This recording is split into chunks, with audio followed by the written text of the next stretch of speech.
Isa akong bilyonaryo. Kabanata 208-209-210. Bilang pinakamalaking elder sa pamilya, si Mrs. Franz ay may malaking kapangyarihan. Buti na lang makuha niya ang approval niya. Pero wala rin silang masabi. Si Julie ay napakahusay mula noong siya ay bata pa. Pinaka-please niya si Mrs. Franz. Sa oras na ito, nakangiting sinabi ni Lolet. Pagkatapos pakinggan si Amor, tila hindi ang batang lalaki na nagngangalang Gerald, kundi ibang tao. Nang marinig ito, sinabi ni Cyrene may kaunting lasa. Sabi ng pinsan ko, ayaw niyang maghanap ng boyfriend. Akala ko hinihintay ng pinsan ko na kontrolin ng pamilya niya ang asawa niya. I didn't expect that she bring her boyfriend this time. Tama iyan. Palagi kong iniisip na napakataas ng paningin ng aking pinsan. Hindi siya gusto ng karamihan. Matagal niyang hinabol ang pinsan ko pero hindi siya pumayag. Ngayon, nagdala ng bagong boyfriend ang pinsan ko. Siya ay dapat na isang napakayaman na tao. Hindi ko alam kung anong klaseng pamilya siya nanggaling. Sa oras na ito narinig ang mga salita ng mga taong ito. Ang ina ni Julie ay nasisiyahan din. Sa totoo lang, hindi pa lumalabas ang kanyang anak na babae para maghanap ng kasintahan, na halos magtaka si Lolet kung may problema ba siya sa kanyang puso. Naisip pa niya na kapag hindi nakahanap ng boyfriend si Julie noong nagtapos siya sa unibersidad, hahanap siya ng psychologist para tingnan si Julie.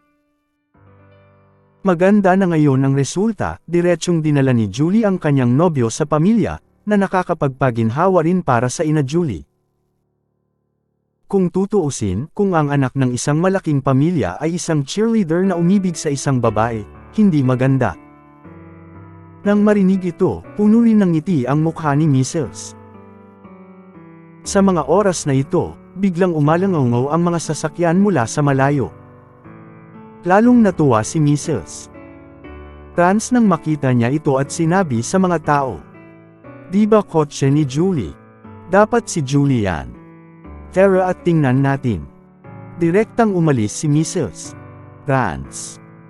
Nang makita ang aksyon ni Mrs. Franz, pinalibutan siya ng malaking grupo ng mga tao at tinanggap siya.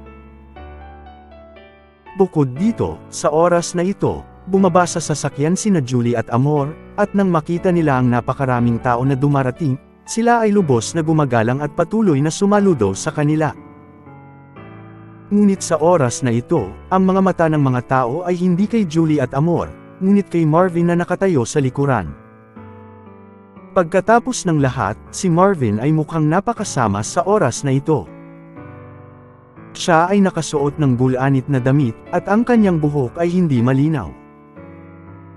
Tulad ng pugad ng ibon, ang kanyang mga mata ay itim, at wala siyang espiritu o anyo.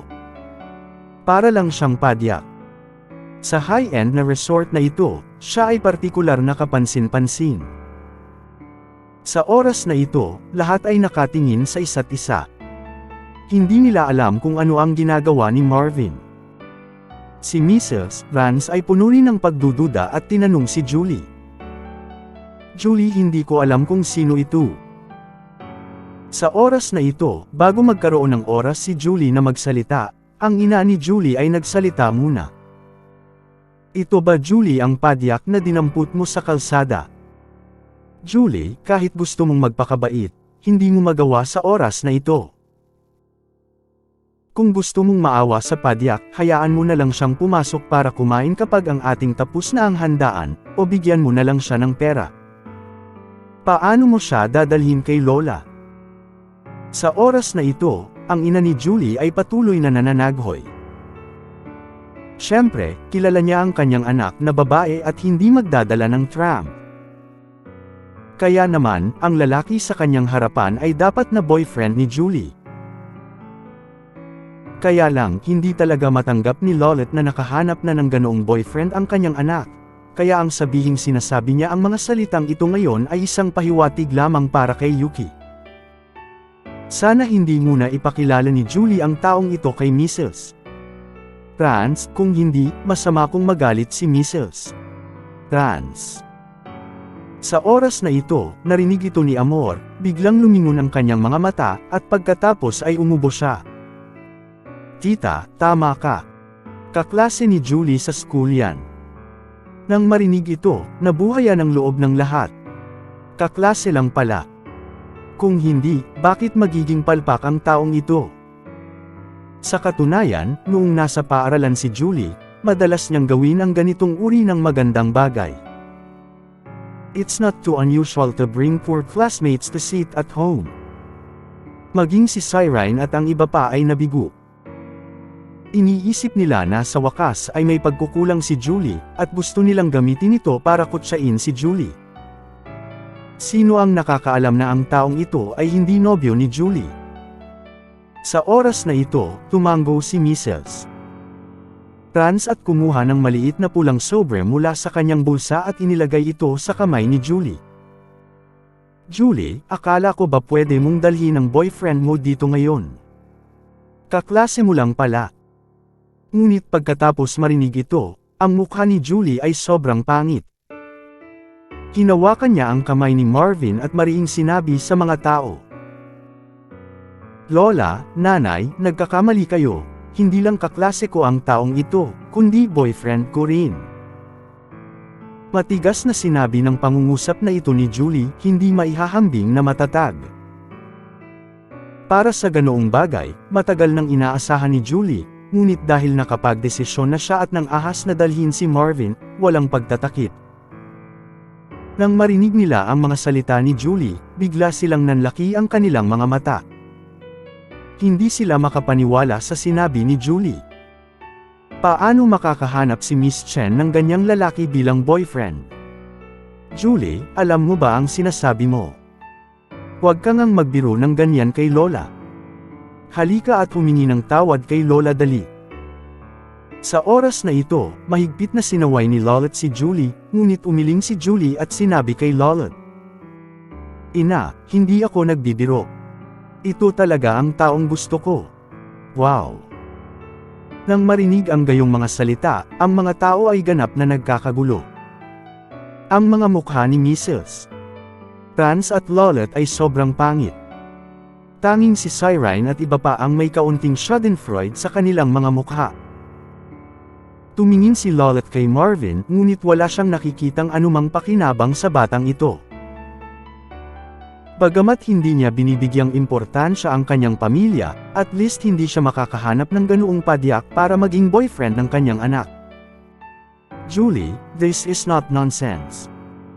You have to understand the meaning of bring him here. Sa oras na ito, lumubog ang mukha ng matandang babae, at sinabi niya sa mahinang boses. Bilang isang elder sa pamilya, normal lang na handa silang ipakita sa kanila ang mga taong kasama nila sa buong buhay nila.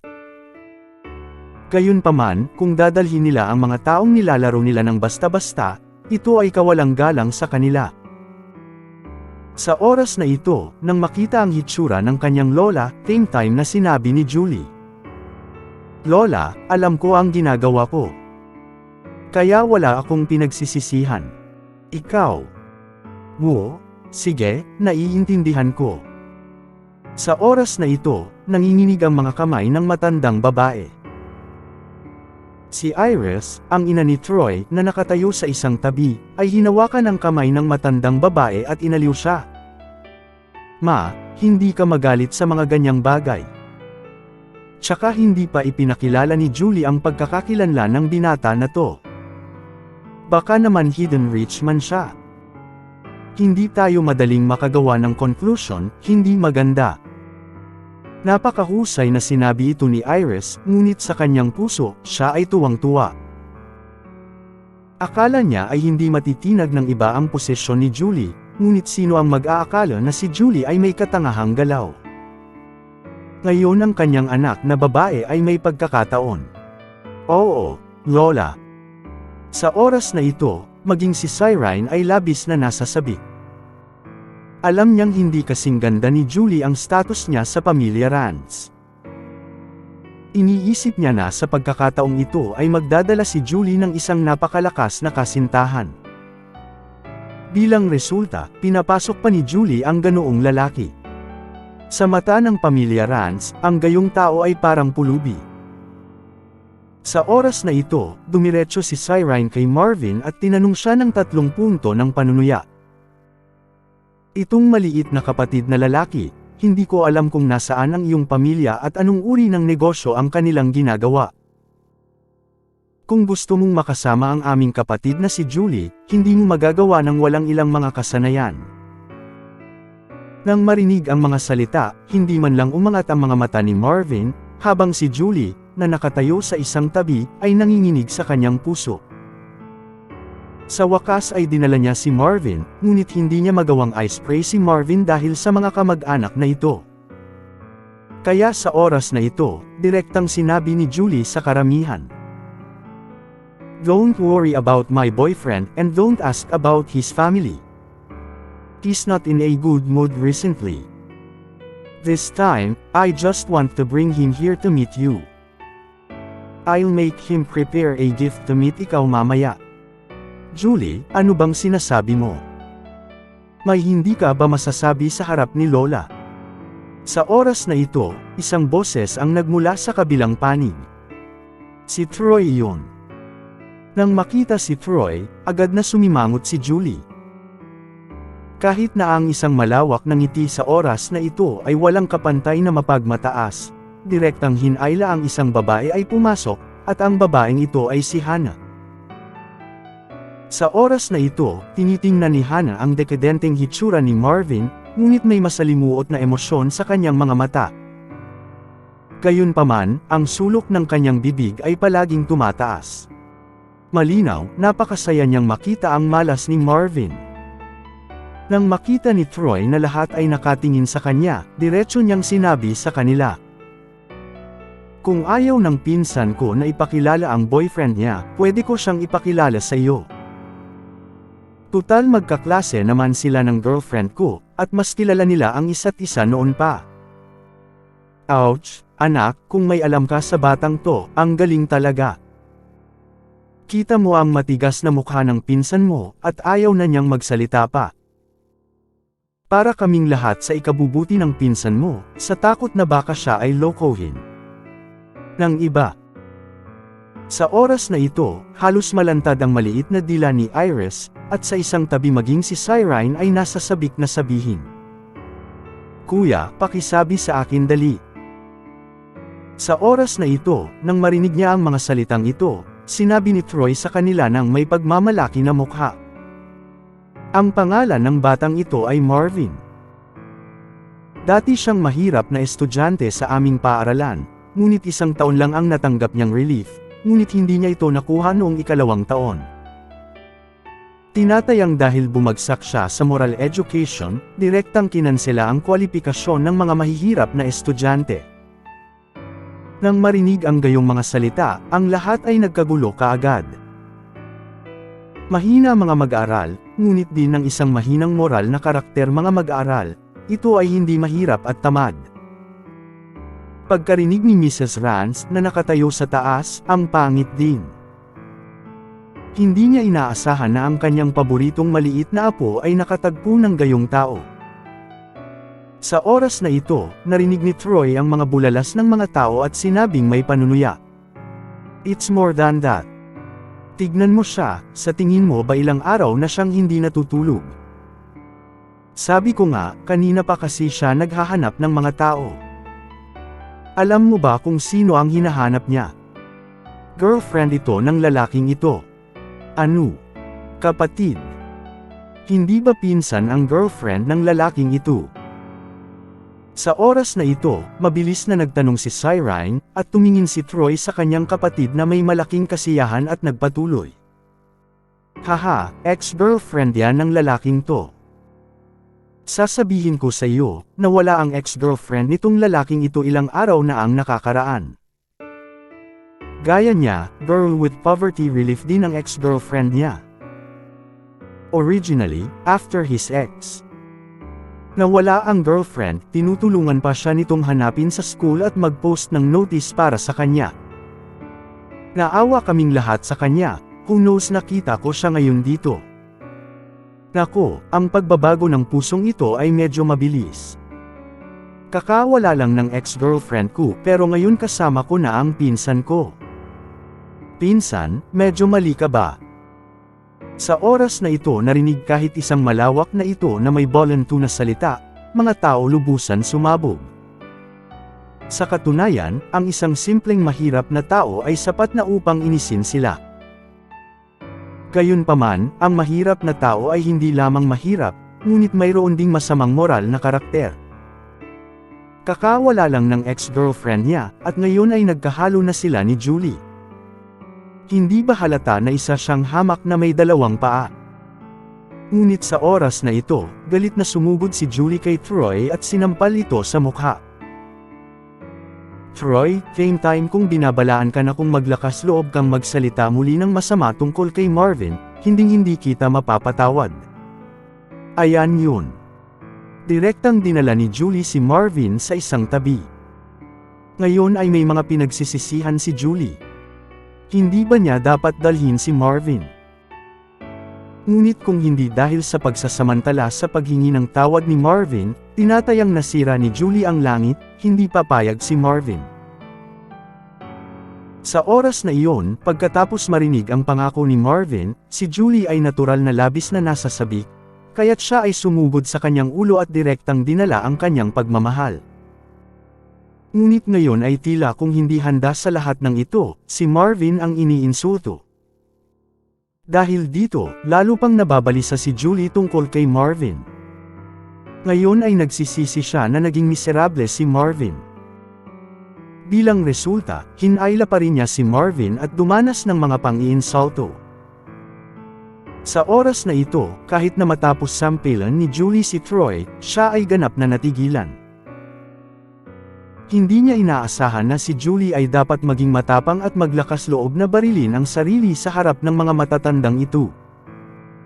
Bilang ang mga nanunood, silang lahat ay pinirito ng husto. Sa oras na ito, mabilis na pinuntahan ni Iris ang kanyang anak, tiningnan ng malinaw na print ng palad sa mukha ni Troy, at sinabing may matinding sakit. Oh, Julie, anong problema? Para lang sa isang tagalabas, si Troy ay direktang binugbog. Kitang-kita mo na ang mukha ni Troy ay nabugbog ng ganito. Hindi pa rin ito pamilya. Tama. Sa tingin ko, malaki ang pinagbago ng pinsan ko sa pagkakataong ito. Dati, tahimik at steady lang siya, pero ngayon, lagi na siyang pumapatol, at napaka-impolite niya kay Lola. Parang pagpapalit ng tao. Sa tingin mo ba ay dahil sa impluwensya ng munting pulubi? Sabi nga sa kasabihan, ang malapit kay Zoo ay pula, at ang malapit kay Mo ay itim. Ang munting pulubi na ito ay malamang na nagtanim ng maraming masamang ideya kay Julie. Sa tingin mo, ngayon lang hindi nakakakuha ng subsidy ang lalaking iyon para sa isang mahirap na estudyante.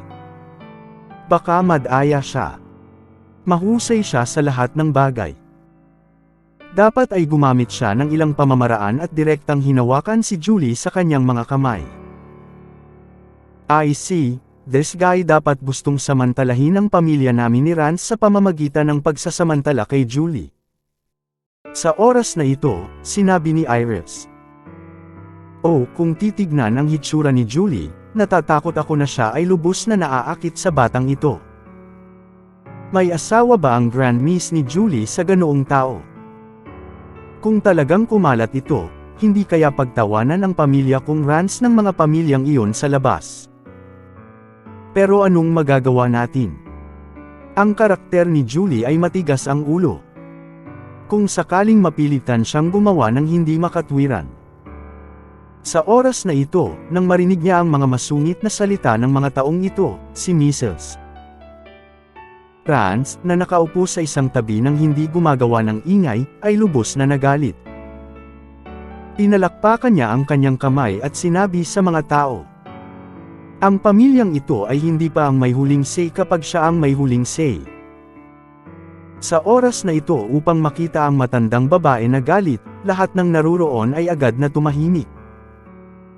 Sa oras na ito, galit na galit si Mrs. Rance na nag-iba-iba ang kanyang dibdib at puno ng galit ang kanyang mga mata. Napatingin siya sa ina ni Julie, na nakatayo sa isang tabi. Kinasusuklaman niya ang kanyang bakal at sinabi, "Lola, karaniwan mong nililinang ng husto si Julie. Bakit ang dami mong nawala dito?" "Kaming pamilya ni Rance ay ayaw naming maging isang mayamang pamilya, pero at least dapat pahalagahan ang ugali at pagkatao. Kung dadalhin mo ang ganoong tao sa aming pamilya, hindi ba ito isang kapahamakan para sa pamilya?" Nang marinig ito, hindi nasiyahan si Lola. Alam din niya ang tungkol kay Julie. Alam niya na talagang naantig ni Julie ang kanyang puso sa pagkakataong ito, ngunit pagkatapos marinig ang paglalarawan ni Troy, si Marvin ay hindi isang mabuting tao. Nakakasakit ito ng ulo kay Lola. Alam niya kung anong uri ng karakter ang kanyang anak. Kapag nakapagdesisyon na siya, hindi na niya maibabalik ang 10 baka. Sa pag-iisip tungkol sa kanyang mahusay na anak, labis na nalungkot si Lola sa kanyang pamilya dahil sa simpleng bagay. "Ma, nagkamali ako sa pagkakataong ito. Pupunta ako at kakausapin ko siya ng maayos." Nang marinig ito ng matandang babae, bumantong hininga siya at sinabi kay Lola, "Well, lagi naman akong sanay kay Julie. Kasalanan ko rin naman. Kapag pinapunta mo siya, susubukan kong kumbansihin siya. Sana magkaroon tayo ng oras para gumawa ng malaking pagkakamali." Ngunit nang marinig niya ito, si Cyrene, na nakatayo sa isang tabi, ay nagsabi, "Ang hirap sabihin. Kung titignan mo ang mga mata ng pinsan ko ngayon, hindi natatakpan ng make-up niya. Tignan mo ulit ang talo. Haggard din ako. Bago ko pa alam ang detalye ng lalaking ito, hindi ko akalain na haggard ang lalaking ito dahil sa ex-girlfriend niya. Pero kung ganoon ang ugali ng lalaking ito, hindi ba't ang dark circles nila ay dahil sa ginawa nila kagabi?" Narinig ang gayong mga salita, ang mukha ng matandang babae ay mas pangit, malamig na ugong diretsyong umupo sa pwesto. Sa oras na ito, ang piging ay simula na rin ng formal, bagaman ang piging ay halos naaayon sa antas ng buffet, ngunit ang posisyon ng lahat ay nakaayos. Talaga, ang manugang sa pamilya ay uupo sa isang mesa. Sa oras na ito, natatakot si Julie na mabuli si Marvin ng mga taong iyon, kaya palagi niyang sinusundan si Marvin. Sa oras na ito, pinag-uusapan ng lahat ng mga taong ito kung magkano ang kinita niya ngayong linggo. Kung sino ang nagsabi kung anong uri ng kotse ang kinuha niya sa oras na ito, at kung sino ang nagsabi kung gaano tumaas ang kanyang stock. Lahat ng ito ay kanilang negosyo. Pero parang tanga si Marvin, nakaupo lang sa table at hindi umimik. Nakita ni Julie ang hitsura ni Marvin, ngunit puno ng pag-aalala ang kanyang mga mata. Alam niyang masama ang loob ni Marvin ngayon. Kung ang mga salita ng mga taong ito ay nagpasigla kay Marvin, hindi ba't mas malala pa ito? Gayunpaman, sa oras na ito, direktang pumunta si Lola kay Julie at sinabi sa kanya, "Julie, halika dito saglit, may sasabihin ako sa'yo." Sa oras na ito, nakita ni Julie ang isang bakas ng pagkabigo sa mga mata ng kanyang ina, at ang kanyang puso ay medyo masakit din. Gayunpaman, tumingin siya pabalik kay Marvin at direktang sinabi sa kanyang ina, "Ma'am, hindi ako makakaalis ngayon. Anak, kung gusto mo talagang makasama ang batang ito, protektahan mo ba siya sa buong buhay mo? Imposible. Kung hindi mo man lang matatanggap ang munting suntok na ito, hindi ba mas nakakatakot kapag dumating ang iyong ama? Mayroon akong isang bagay. Importanteng sabihin sa'yo. Halika dito dali." Nang marinig ang mga salitang ito, kumunat ng mahigpit ang mga kilay ni Julie. Pakiramdam niya ay may gustong sabihin ang kanyang ina. Kung tutuusin, kung talagang gustong pakasalan siya ni Marvin, ang mga bagay na ito ay kailangang matutunang muli ng paunti-unti. "Marvin, mauna na ako. Dito ka na lang." Huminga ng mahabang hininga si Julie at may sinabi kay Marvin, ngunit tumango lang si Marvin. Pagkatapos noon, bumalik si Julie sa kanyang ina sa 3 hakbang. At matapos makitang umalis si Julie sa oras na ito, ang mga tao sa mesa ay agad na tumingin kay Marvin. Sa totoo lang, karamihan sa kanila ay tiyuhin at manugang ng pamilya Rance. Isa pa, narinig nilang lahat ang pangalan ni Julie. Bilang panganay na anak na babae ng pamilya Rance, si Julie din ang pinakamaganda. Sinadya o hindi sinasadyang hinabol nila noon si Julie, ngunit lahat sila ay sinalubong ng malambot na pako. Nang maglaon, pumangalawa sila at natagpuan ang kanilang kasalukuyang kasintahan. Salamat sa mga sumusubaybay. Paki-like and subscribe naman.